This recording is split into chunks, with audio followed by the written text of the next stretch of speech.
Pendidikan merupakan kebutuhan dasar setiap manusia, seperti yang telah diamanatkan di dalam Undang-Undang Dasar 1945, Pasal 31 Ayat 1, yang menyatakan bahwa setiap warga negara berhak mendapatkan pendidikan.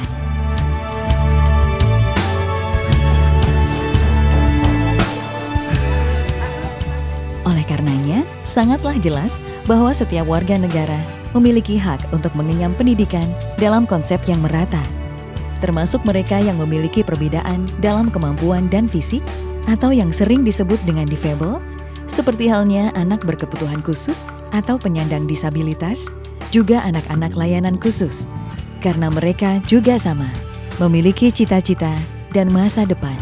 Kepada Sang Merah Putih, hormat!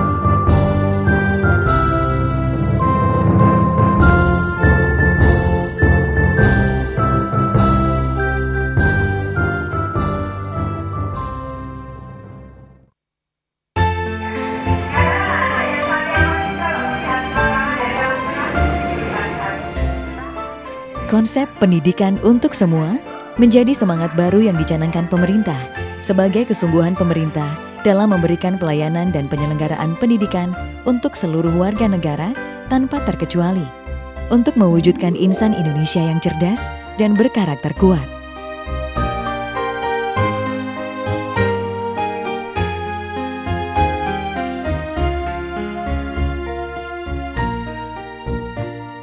Dalam milestone 10 tahun, pembangunan pendidikan dan kebudayaan terlihat jelas peningkatan yang signifikan.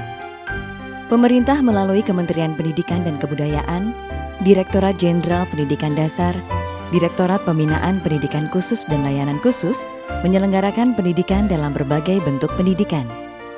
Salah satunya adalah pendidikan inklusif. Pendidikan ini diselenggarakan sebagai bagian dari pelayanan pendidikan yang diberikan pemerintah sesuai amanat Undang-Undang Dasar 1945.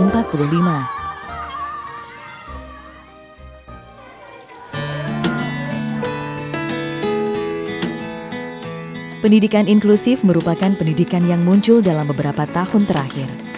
Dapat dikatakan sebagai bentuk pendidikan yang baru di Indonesia. Sekolah inklusif merupakan salah satu wujud dari penyelenggaraan pendidikan inklusif. Dimaksudkan sebagai sekolah dengan sistem layanan pendidikan yang mengikut sertakan anak berkebutuhan khusus belajar bersama dengan anak sebayanya di sekolah reguler. Dengan kata lain, pendidikan inklusif dan konteks pendidikan formal merupakan sekolah yang memberikan layanan pendidikan bagi anak berkebutuhan khusus yang dididik bersama-sama dengan anak lainnya tanpa terkecuali untuk mengoptimalkan potensi yang dimilikinya.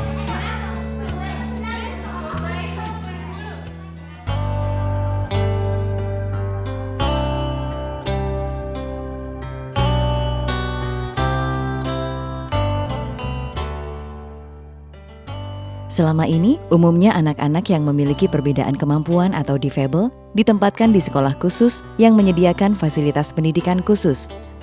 Disesuaikan dengan derajat dan jenis difabelnya yang disebut dengan sekolah luar biasa atau SLB. Secara tidak disadari, sistem pendidikan SLB terkadang dapat membentuk eksklusivisme bagi anak-anak berkebutuhan khusus. Eksklusifisme tersebut selama ini tidak disadari telah menghambat proses saling mengenal antara anak-anak difabel dengan anak-anak non-difabel. Akibatnya dalam interaksi sosial di masyarakat, kelompok difabel menjadi komunitas yang teralienasi dari dinamika sosial di masyarakat. Masyarakat menjadi tidak akrab dengan kehidupan kelompok difabel. Sementara kelompok difabel sendiri terkadang merasa keberadaannya bukan menjadi bagian yang integral dari kehidupan masyarakat di sekitarnya.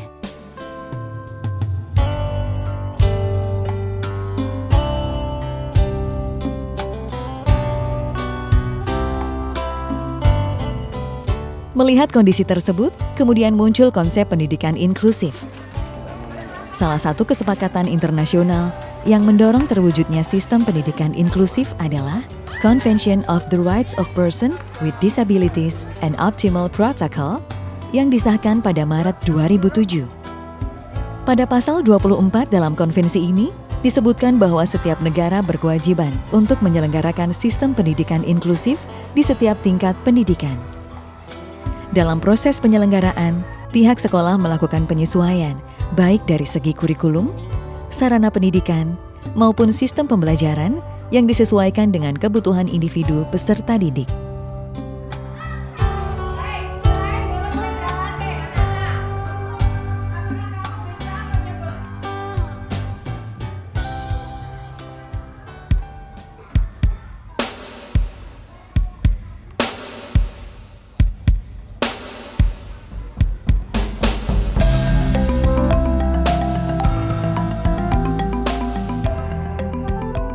Gunung Kidul merupakan salah satu kabupaten di Provinsi Yogyakarta yang beribu kota di Kota Wonosari. Tingkat kepadatan penduduknya relatif lebih rendah dibanding dengan kabupaten-kabupaten lain di Provinsi Yogyakarta. Sebagian wilayah ini merupakan perbukitan dan pegunungan kapur yang dahulu dikenal dengan daerah tandus. Namun, kabupaten ini merupakan salah satu kabupaten di mana diawali cikal bakal pendidikan inklusif di Indonesia.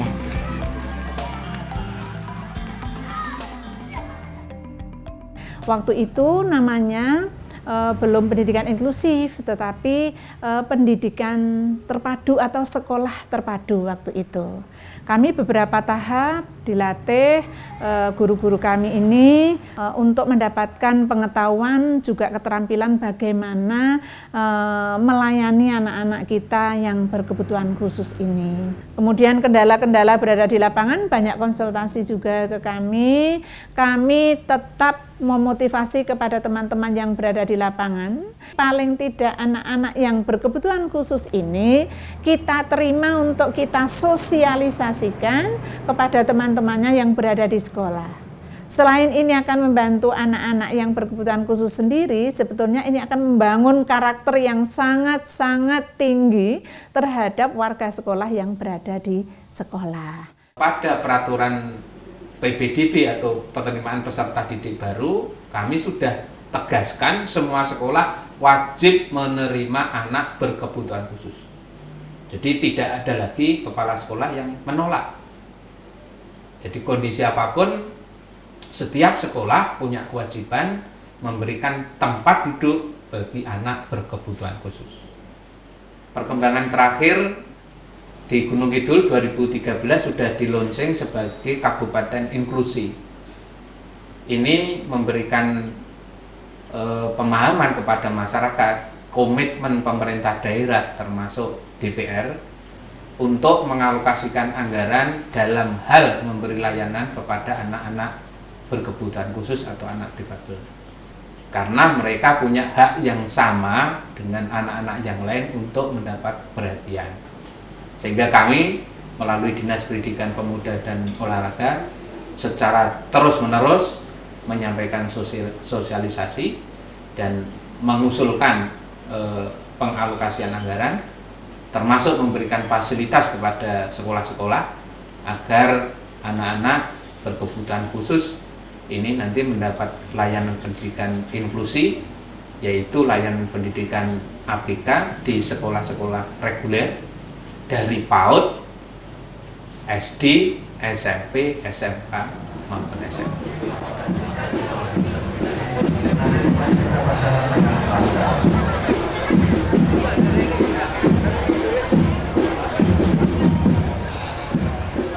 Pendidikan inklusif merupakan bagian dari pergerakan yang lebih besar menuju pendidikan untuk semua. Akhirnya dengan mengucapkan Bismillahirrohmanirrohim, Boyolali saya canangkan sebagai Kabupaten Pelopor Pendidikan Inklusif.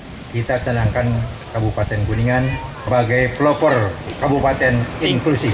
Kita resmikan Kota Depok menjadi Kota Penyelenggara Pendidikan Inklusif.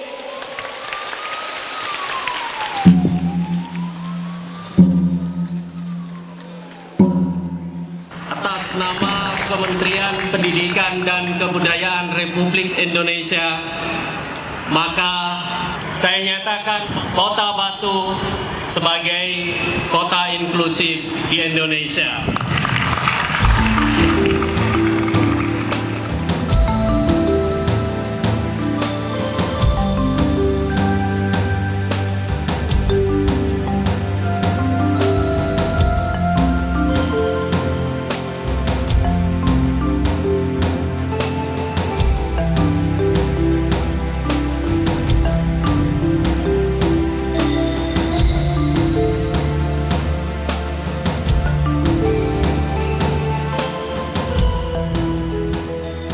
Dalam penyelenggaraan pendidikan inklusif di Indonesia, pemerintah memiliki strategi pembudayaan pendidikan inklusif, yaitu pembentukan dan pemberdayaan Pokja Pendidikan Inklusif, penyusunan dan atau evaluasi Grand Design Pendidikan Inklusif, pendataan ABK usia sekolah, belum sekolah, dan penelusuran ABK pasca sekolah, pendampingan dan penguatan sekolah inklusi, pengadaan dan peningkatan kapasitas sumber daya manusia pendidikan inklusif, publikasi, baik media cetak maupun elektronik, dan web, untuk kegiatan pameran promosi, dan selanjutnya.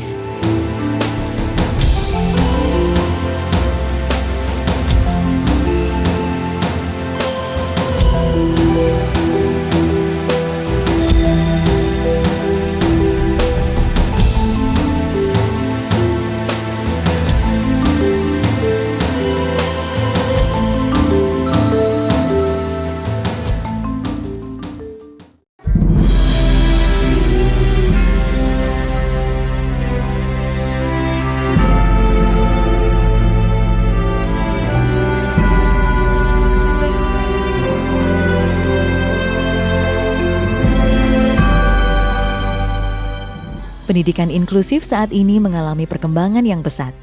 Penerimaan masyarakat terhadap pendidikan inklusif juga semakin baik. Peningkatan mutu sumber daya pendidik juga semakin ditingkatkan. Tenaga pendidik muda yang penuh dedikasi dan profesional dihasilkan dengan meningkatkan mutu latar belakang pendidikan mereka. Kualitas tenaga pendidik juga menjadi target pemerintah dalam meningkatkan mutu pendidikan inklusif.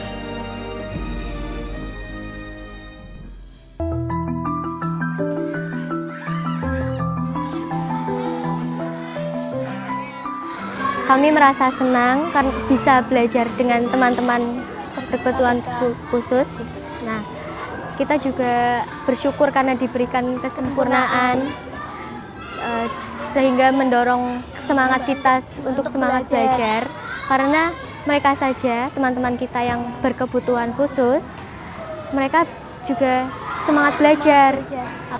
Apalagi kita yang sudah diberikan kesempurnaan yang lebih dari mereka, kita juga harus bisa semangat belajar seperti mereka. Menurut saya, sekolah ini sangat bagus sekali, mempunyai sistem yang dinamakan sekolah inklusi, karena sekolah mau menerima anak-anak ABK gitu.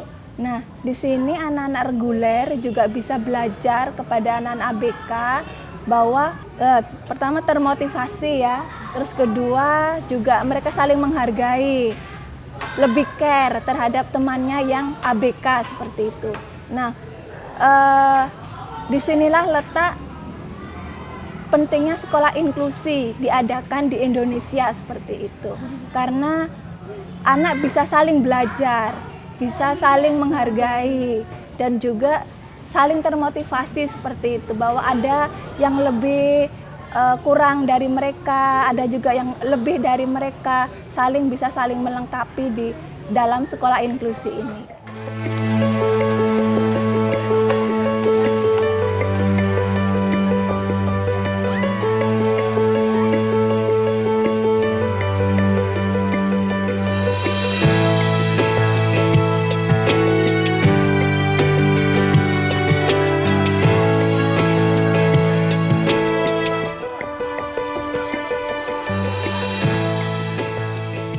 Ya, harapan kami selaku orang tua anak berkebutuhan khusus tentunya berharap untuk pendidikan untuk anak kami tidak hanya di tingkatan SD, tapi berkesinambungan sampai SMP, SMA, atau mungkin sampai ke perguruan tinggi.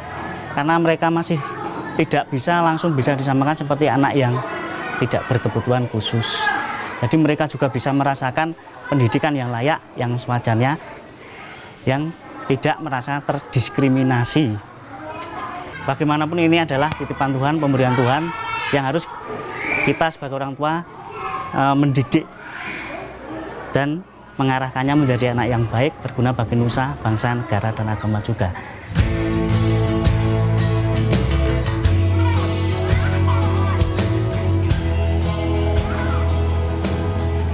Pendidikan inklusif sudah hampir menyeluruh di Indonesia. Para peserta didik, khususnya yang berkebutuhan khusus, juga dilatih keterampilan yang diharapkan dapat menciptakan kemandirian. Juga diselenggarakan kegiatan-kegiatan penunjang pendidikan inklusif di luar pendidikan belajar mengajar, seperti kepramukaan, olahraga, dan kegiatan unjuk bakat.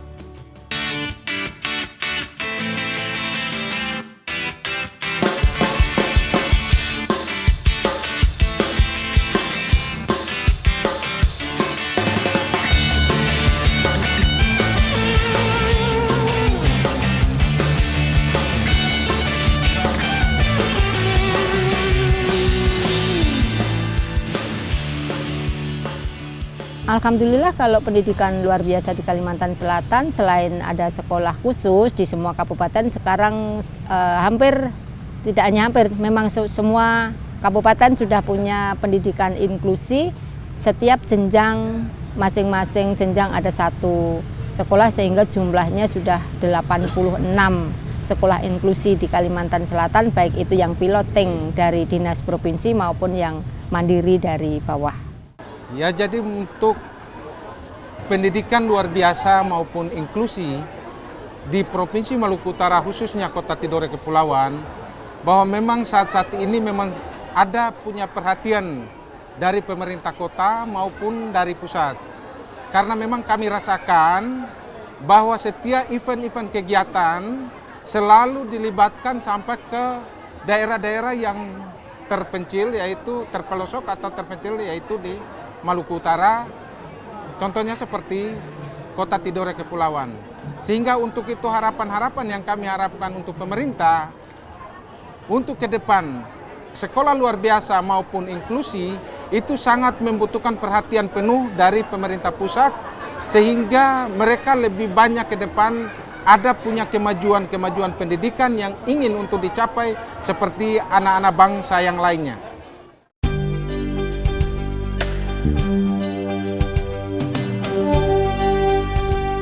Pemerintah juga memberikan apresiasi dan penghargaan yang besar kepada pihak-pihak yang memiliki peran besar dalam peningkatan pendidikan inklusif di Indonesia, penganugerahan Inklusi Award.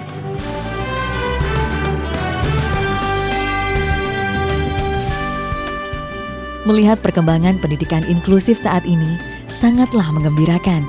Peranan orang tua murid dan masyarakat sangat mendukung penerimaan pendidikan inklusif secara umum.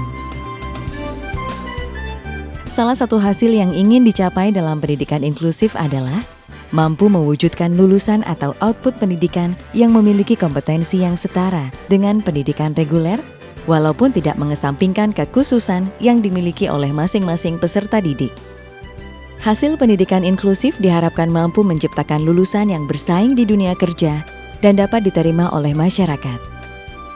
Setidaknya, kemampuan yang telah diraih selama ini dalam pendidikan inklusif perlu dipahami dan dimengerti oleh masyarakat luas, sehingga akan semakin meningkatkan dukungan dan peran aktif masyarakat dan stakeholder dalam perkembangan pendidikan inklusif selanjutnya.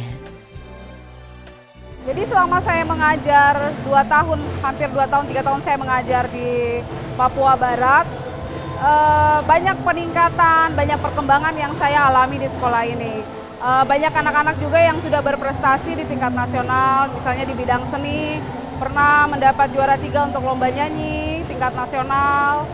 Terus banyak juga kegiatan-kegiatan tingkat nasional yang diikuti oleh anak-anak kami. Dari segi prasarana dan prasarana, alhamdulillah dari pemerintah pusat juga sudah mensupport bangunan-bangunan baru ya RKB untuk diberikan ke Aceh untuk membuat sekolah-sekolah baru yang memang sudah ada tanah dan sertifikatnya dan jumlah anaknya sudah memadai. Dari pemerintah pusat juga memberikan bantuan berupa bangunan-bangunan dan sarana dan prasarana yang lainnya. Seiring dengan perkembangan waktu pula, bahwa di dalam penyelenggaraannya diikuti pula dengan beberapa hal yang mendukung, diantaranya dukungan yang utama adalah dukungan dari pihak masyarakat, terutama adalah masyarakat atau orang tua murid yang mempunyai anak-anak berkebutuhan khusus. Mereka telah menyadari betapa pentingnya bahwa pendidikan ini adalah untuk semua. Dalam arti tidak dikhususkan untuk masyarakat-masyarakat biasa, tapi masyarakat-masyarakat anak berkebutuhan khusus pun sangat membutuhkan pendidikan untuk kehidupan mereka kelak di kemudian hari.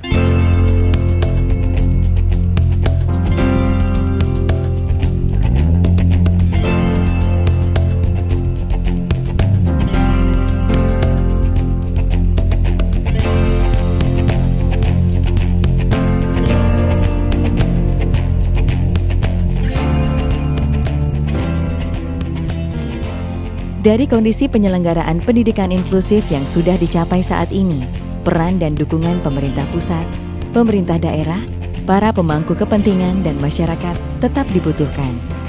Oleh karenanya, keberhasilan pendidikan inklusif di Indonesia merupakan tanggung jawab bersama yang pada akhirnya dapat mencapai visi pendidikan untuk semua tanpa ada pengecualian ataupun diskriminasi.